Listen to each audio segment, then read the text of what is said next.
Hello friends, hopefully आप सभी लोग अच्छे होंगे।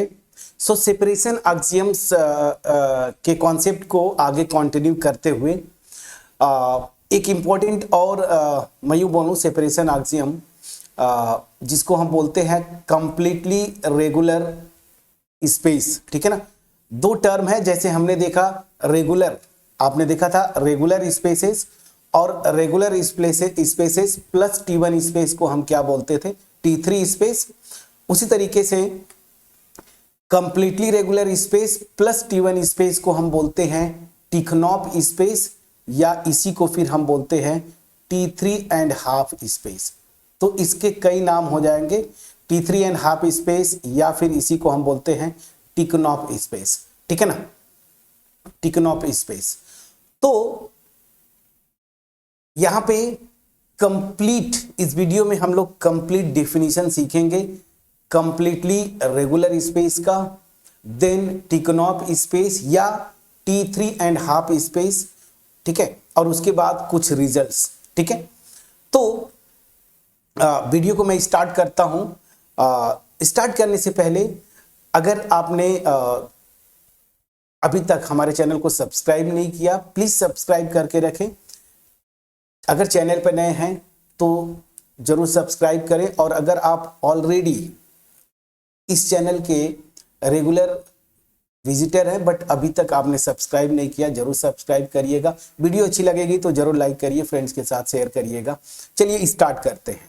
देखिए, रेगुलर स्पेसेस हमने किया पिछली वीडियोस में, ठीक है ना, और ये कंप्लीटली रेगुलर स्पेस। पहले तो इस पे आते हैं।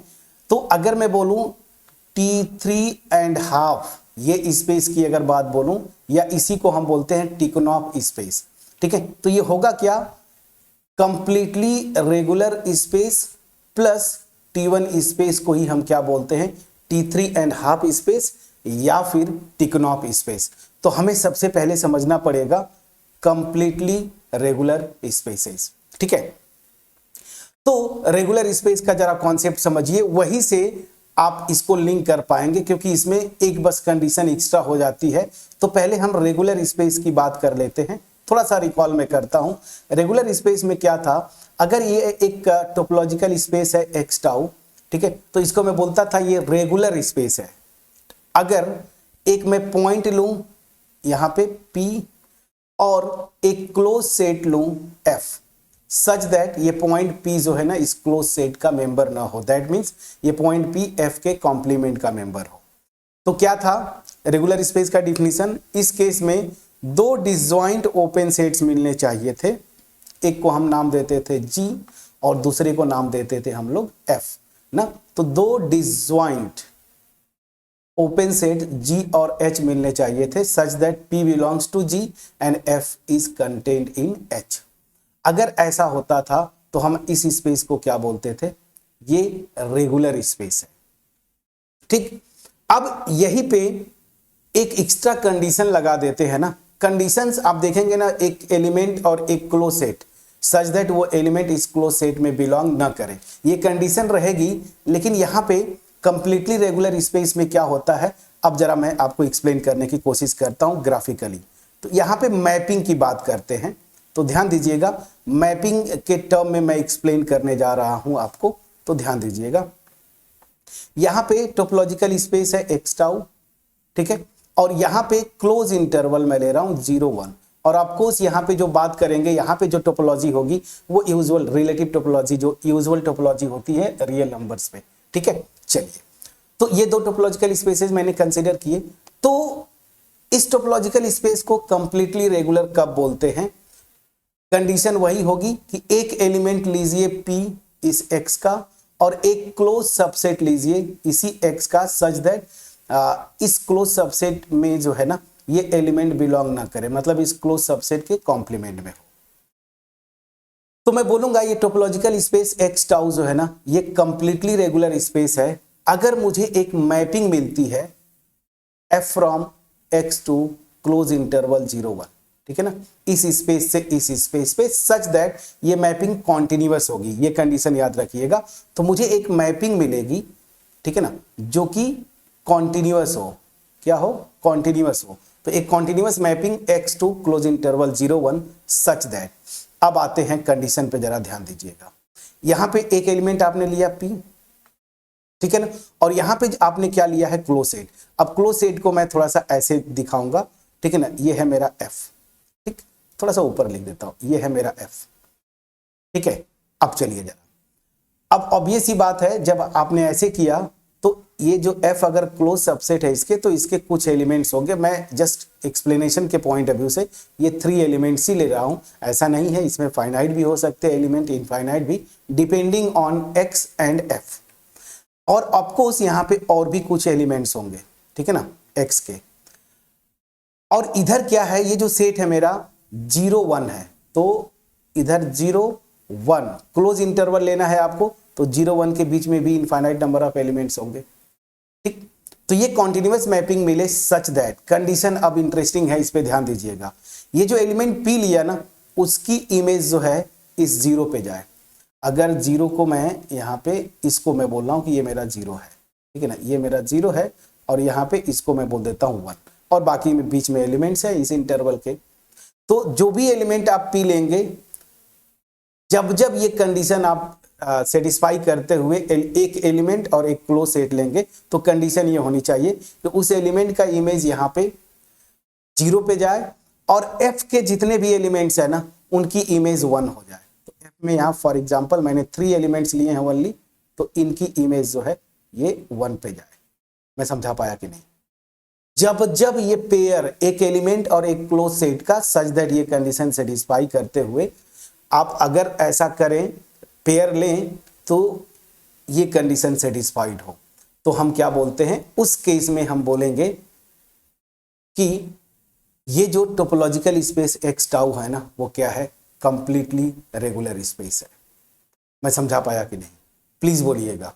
तो चलिए इस डेफिनेशन को अगर मैं आपको एक्सप्लेन कर पाया हूं, तो इस डेफिनेशन को अगर नोट्स के पॉइंट ऑफ व्यू से आप चाहे तो ये ग्राफ बना लीजिएगा। ये जस्ट एक्सप्लेनेशन के पॉइंट ऑफ व्यू से मैंने बताया था आपको। चलिए डेफिनेशन यहाँ पे है, a topological space x tau is said to be completely regular if for any x belongs to x and close set f such that x does not belongs to f, there exists a continuous function f from x to 0 1 ना, इस interval पे, such that, मैंने वही बोला था आपको कि जो एलिमेंट ले रहे हैं उसकी इमेज 0 पे, और ये जो क्लोज सेट है इसके सारे एलिमेंट्स का इमेज क्या हो जाए, 1 पे जाए। तो ये चूंकि यहाँ पे मैं डायरेक्ट क्लोज सेट ही लिख दिया हूँ, तो इसकी इमेज जाएगी सारे एलिमेंट्स का इमेज 1 पे। दैट मीन्स यहाँ पे मैं सिंगलटन 1 लिख दिया ना, क्योंकि यहाँ पे मैंने वो सेट ही ले लिया है। मैं समझा पाया कि नहीं? प्लीज बोलिएगा। तो ये डिफिनीशन है कि कोई भी टोपोलॉजिकल स्पेस ले उसको कंप्लीटली रेगुलर कब बोलेंगे, इफ फॉर एनी, कोई भी x एक एलिमेंट लीजिए और एक क्लोज सेट लीजिए सच दैट वो एलिमेंट इस f का मेंबर ना हो, क्लोज सेट का मेंबर ना हो, तो मुझे एक कॉन्टिन्यूअस मैपिंग मिले f from x to close interval 0 1 such that ये कंडीशन सेटिस्फाइड हो। मैं समझा पाया? तो ऐसे टोपोलॉजिकल स्पेस को हम क्या बोलते हैं, कंप्लीटली रेगुलर स्पेस। ठीक है, यहां पे मैंने लिखा भी है कंप्लीटली रेगुलर स्पेस। क्लियर हुआ? चलिए अब यहां से जब ये डिफिनीशन क्लियर हो गया, तो P3 एंड हाफ स्पेस या टिकोनॉफ स्पेस क्या होते हैं, तो कंप्लीटली रेगुलर स्पेस, एक टोपोलॉजिकल स्पेस जो कि कंप्लीटली रेगुलर स्पेस हो और उसके साथ साथ T1 स्पेस भी हो जाए, तो ऐसे टोपोलॉजिकल स्पेस को हम क्या बोलते हैं, टिकोनॉफ स्पेस या फिर T3 एंड हाफ स्पेस। ठीक है, तो नेक्स्ट डिफिनीशन जो होगा आगे मैं करूंगा, बट यहां से एक रिजल्ट ये है, इन कंडीशन को देखते हुए ये तो समझ में आपको आ ही रहा होगा कि every completely regular space is regular. कोई भी टोपोलॉजिकल स्पेस अगर कंप्लीटली रेगुलर है तो वो रेगुलर भी होगा। ठीक है, अब जो मैं आपको बोल रहा था डिफिनीशन, ये डिफिनीशन बड़ा इंटरेस्टिंग है कि a completely regular T1 space, मतलब एक ऐसा टोपोलॉजिकल स्पेस जो कि कंप्लीटली रेगुलर हो जाए और T1 स्पेस हो जाए, इज कॉल्ड टिकोनॉफ स्पेस और T3 एंड हाफ स्पेस। ठीक है ना, तो एक्चुअली जनरल जो नाम है इसका टिकोनॉफ, ठीक है ना, इनके रिस्पेक्ट में टिकोनॉफ के रिस्पेक्ट में ही इसका नाम रखा गया टिकोनॉफ स्पेसेस। टिकोनॉफ का एक बड़ा इंपॉर्टेंट रोल है प्रोडक्ट टोपोलॉजी में, प्रोडक्ट स्पेसेस में। तो प्रोडक्ट स्पेसेस में जो टोपोलॉजी डिफाइन करते हैं ना, तो वो इन्हीं के नाम पे वहां पे भी आप देखेंगे टिकोनॉफ स्पेस, और आगे उनका एक थ्योरम भी है प्रोडक्ट स्पेसेस में। एनीवेज, तो completely regular plus T1 space को ही हम बोलते हैं टिकोनॉफ स्पेस, या कि कुछ कुछ बुक्स में इसको T3.5 स्पेस भी बोल देते हैं। ठीक है, समझ में आ गया। चलिए, तो ये डिफिनीशन की पार्ट रही। अब रही बात एग्जांपल्स कि सर कोई एग्जांपल आप बता दीजिए। तो यहाँ पे एग्जांपल मैं होमवर्क छोड़ूंगा, बहुत सारे एग्जांपल्स हमने किए, बस मेरा मोटिव ये था कि डिफिनीशन आपको मैं बता दूं। तो डिफिनीशन के साथ साथ कुछ होमवर्क्स मैं दे रहा हूं, कमेंट सेक्शन में जरूर आप बोलिएगा। यूजुअल टोपोलॉजिकल स्पेस एक्स अगर कोई सेट में लेता हूं एटलीस्ट कंटेनिंग एटलीस्ट 2 एलिमेंट्स, उस पर डिस्क्रीट टोपोलॉजी ले लिया, मतलब एक discrete topological space. Same 2 elements वाला कोई सेट, उस पर इनडिस्क्रीट टोपोलॉजिकल टोपोलॉजी। ठीक है ना, ये 3 अक्सर मैं करते आया सारे एग्जांपल्स जो भी डिफिनीशंस मैंने बताए। तो इन डिफिनीशंस पे इन टोपोलॉजिकल स्पेसेस को आप चेक करके बताएंगे। कमेंट सेक्शन में जरूर बताइएगा कि क्या ये टिकोनॉफ स्पेस या T3 स्पेसेस ये तीनों एग्जांपल्स हैं या नहीं। और भी यूजुअल टोपोलॉजी रियल नंबर्स पे और भी टोपोलॉजीज हमने पढ़े हैं, बहुत सारे पढ़े, जैसे हालांकि इस पे तो डिस्क्रीट और इनडिस्क्रीट ले ही सकते हैं। इसके अलावा हमने किया लोअर लिमिट, अपर लिमिट, फिर काउंटेबल, को काउंटेबल टोपोलॉजिकल स्पेसेस। तो ये सब आप करके एग्जाम्पल के थ्रू आप बताएंगे कि क्या ये सही हो रहा है या नहीं। ठीक है ना, या ये स्पेसेस T3 स्पेसेस फॉर्म कर T3.5 स्पेस फॉर्म करेंगे या नहीं। ठीक है, तो मेरा जो मोटिव था कि ये थोड़ा सा कम आता है, गेट वगैरह के क्वेश्चंस देखे तो मैं तो जितनी बार देख रहा था इधर, अब बहुत पहले बहुत पुराने की बात नहीं करूंगा, बट इधर रिसेंट ईयर 10 से 12 ईयर्स का क्वेश्चन पेपर्स में ये थोड़े कम आते हैं, कम पूछता है। ठीक है, बट आपको नॉलेज होना चाहिए, कभी भी वो पूछ सकता है, कंडीशन की बात है। कुछ रिजल्ट्स आप थ्योरम मिल जाते हैं, उनको लिंक करके आप कर ले जाएंगे। तो ये था कंप्लीटली रेगुलर स्पेस का डिफिनीशन। ठीक है, और कंप्लीटली रेगुलर स्पेस के बाद टिकोनॉफ या T3.5 स्पेस का डिफिनीशन। ठीक है, एग्जाम्पल मैंने लिख दिया, इसमें से आप चेक करके बताएंगे कि कौन होता है या नहीं। ठीक है, अब सेपरेशन एक्सियम ऑलमोस्ट ढंग से जो कॉन्सेप्ट्स हैं उनको भी मैंने कुछ किया, कुछ रिजल्ट्स भी मैंने डिस्कस किए। अब आगे आप बुक्स की बात बोलता हूं, बुक आपको पढ़ना ही पड़ेगा। कोई भी प्रोफेसर आपको होता है ना कि आपको बस एक आउटलाइन, प्रोफेसर मतलब एक आउटलाइन दे देना, हम आपको आउटलाइन देते हैं, कॉन्सेप्ट बता देते हैं, डेप्थ नॉलेज, ताकि आपका जो कॉन्फिडेंस है बड़े एग्जाम्स का लाइक गेट, नीट या फिर अदर एग्जाम्स, और इवन आप रिसर्च फील्ड में जाना चाहते हैं और अगर टोपोलॉजी पे रिसर्च करना चाहते हैं तो आपको बुक्स तो जानी पड़ेंगी, बुक्स तो डिटेल में जाके पढ़ना पड़ेगा। बहुत सारे बुक्स हैं टोपोलॉजी के, मैं बार बार बोलता हूँ, मेरी फेवरेट और आपके लिए भी गेट के लिए खास करके मैं बताता हूँ, KD जोशी सर की बुक है, मंक्रेस की एक दूसरी बुक है, और भी बुक्स है। तो जो आपको बुक अच्छी लगे बट स्टैंडर्ड बुक आप पढ़ें। ठीक है, चलिए, तो अब एक लास्ट कॉन्सेप्ट मेरी तरफ से रह गया। अगर आप याद करें, मेट्रिजेबल टोपोलॉजिकल स्पेसेस आपने देखा है, मतलब एक ऐसा टोपोलॉजिकल स्पेस, किसी भी टोपोलॉजिकल स्पेस को मेट्रिजेबल कब बोलते हैं, ये डिफिनीशन हमने सीखा था। तो हमने देखा था कि हर एक टोपोलॉजिकल स्पेस कोई जरूरी नहीं कि मेट्रिजेबल होता है।